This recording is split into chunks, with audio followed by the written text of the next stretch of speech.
welcome to the channel, or welcome back to the channel, depending on whether you subscribe or not. If you don't subscribe, hit the subscribe button and don't forget to like this video. We're in the bike dungeon today. Welcome to the classic 1992 GT Tequesta in Dakari black. I'm going to give you a quick spin around the bike, what I did earlier outside, so you can see all what's on it. This is pretty much original spec, to be fair. So yeah, cue the bike spin round.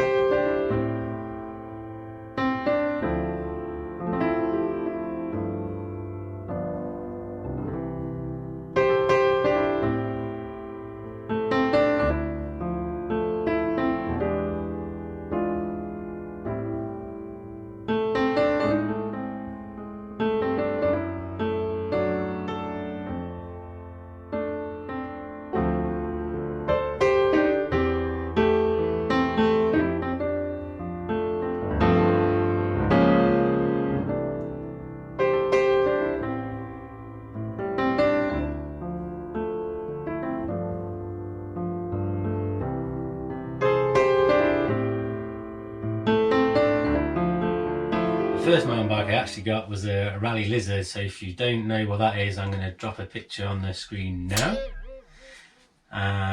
That was probably late 80s, and then my first proper mountain bike would have been this. Got a GT because back in the early 90s, obsessed with Hans Ray. I wanted a Zascar, as anyone would do at that age, because that was the cool bike that he rode. Couldn't afford one of those, so we got one of these bad boys. My biggest biking regrets is selling this bike when I was younger, because I'd actually just passed my driving test back then, decided I didn't need the bike anymore because I was going to drive anywhere, and I regretted it ever since. So I've been looking on eBay for a while now, and I managed to win it for the grand sum of 40 quid. Well, that's 40 Great British pounds for the rest of the world, which is an absolute steal. Considering in 1992, when I had this as a Christmas present, it was £299 brand new, which was a lot of money back then. And if you do the conversion now, I'll let you Google it to tell you what that is in today's money, but you're probably looking at about maybe equivalent of 500, 600 quid now, which you know, for a fully rigid, hard bike, hard front, hard tail, not a bad price, not a bad price. So yeah, £40, but we're going to restore this. We're also going to make it like how I had it when I was a kid. So I've been trawling eBay for a while now, looking for the parts that I had when I upgraded it as a kid. So they're all actually keeping in theme with the era of the bike. So there's nothing that's not kind of within a couple of years of when this bike came out. Yeah, look at it. It's tiny when you compare it to like my e-bike or my downhill rig, even my jump bike. That looks pretty much bigger than this. So it is tiny, but I am super excited to be able to have a go at restoring it, and you never know, might even get a bit of a cheeky video of it right at the end of it, which I'm absolutely not looking forward to. With rim brakes, yeah, I suppose it adds to the riding experience. So yeah, we're going to strip it all down, clean it all out. I'm assuming things like the bottom bracket feels a bit dodgy. I know some of the wheel bearings are rough, you can hear them when you spin it around. So we'll be looking at those. So can we do it? Can we make this look like something that I used to dream about when I was a kid? Cue time lapse of strip down.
So we've made it down to the frame only.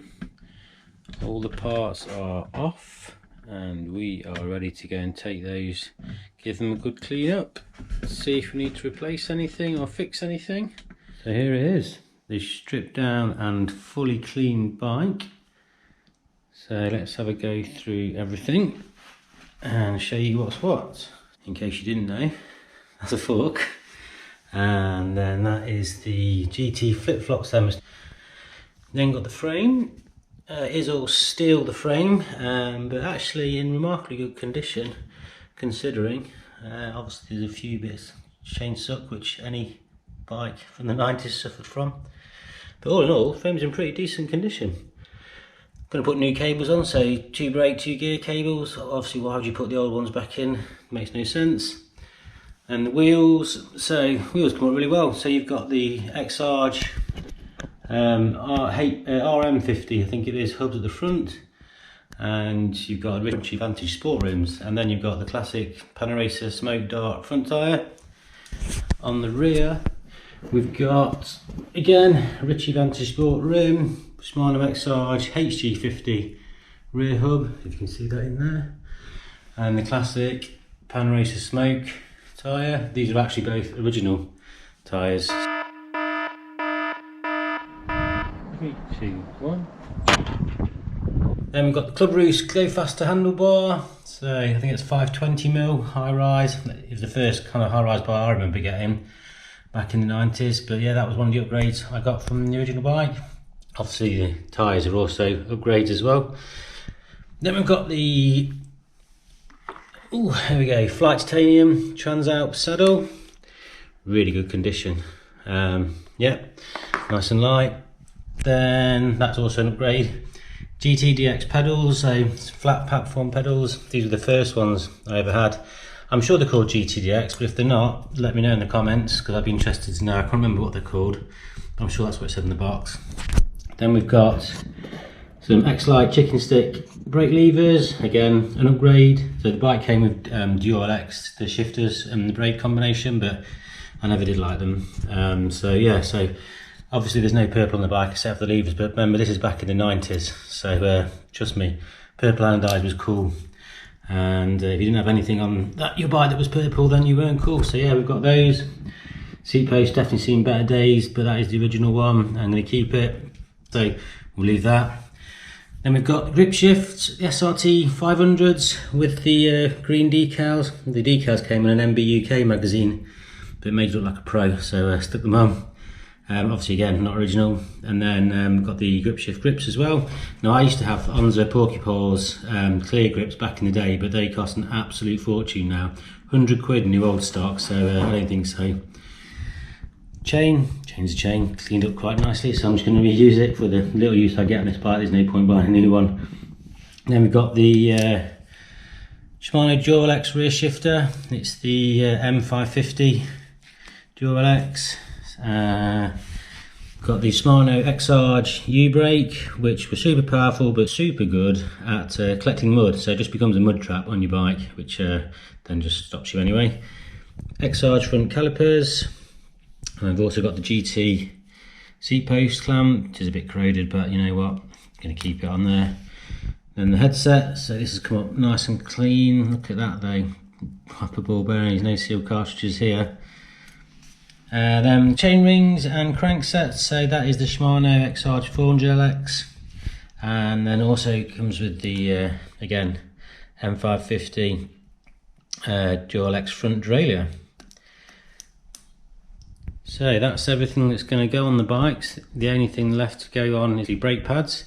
I've got some Aztec dark grey ones coming, which is what I had back in the day, and some black ones for the rear U-brake. So when they arrive in the post, they will also go on. So you've seen the strip down, you've not seen the clean, but you've seen the clean parts. And we're going to now put them back on the bike and build it back up again. Let's go.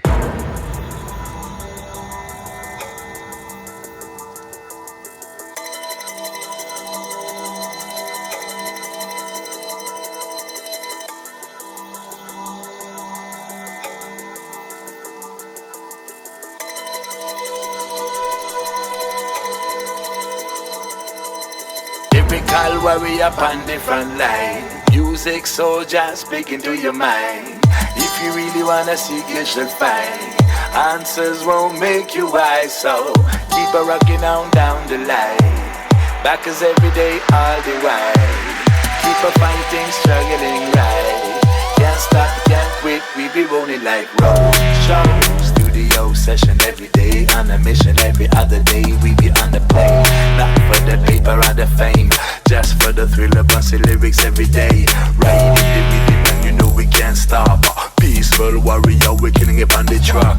Musical murder, we done that. Be a fire up on the mic, you know we just a chat.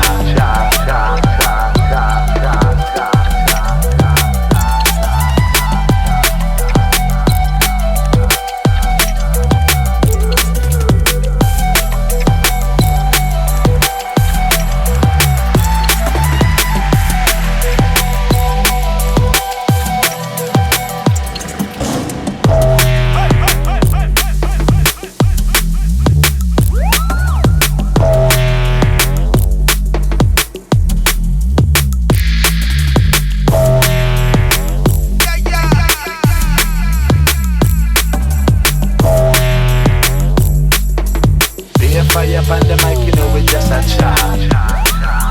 Peaceful warrior.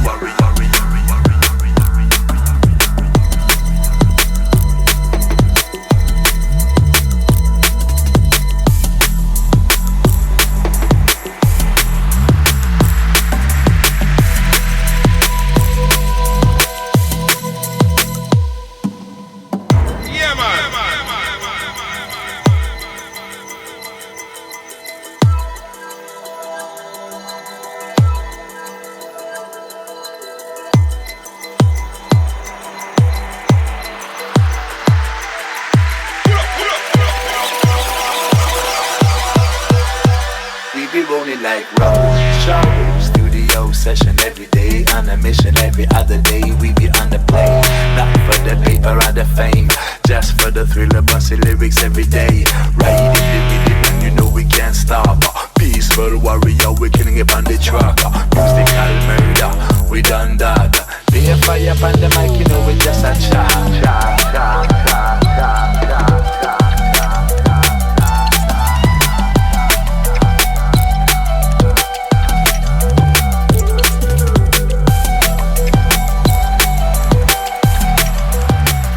And there it is. With the exception of a few cables to trim off, which we'll do when we get it back upstairs. Means there's only one thing left to do, and that's stare at it.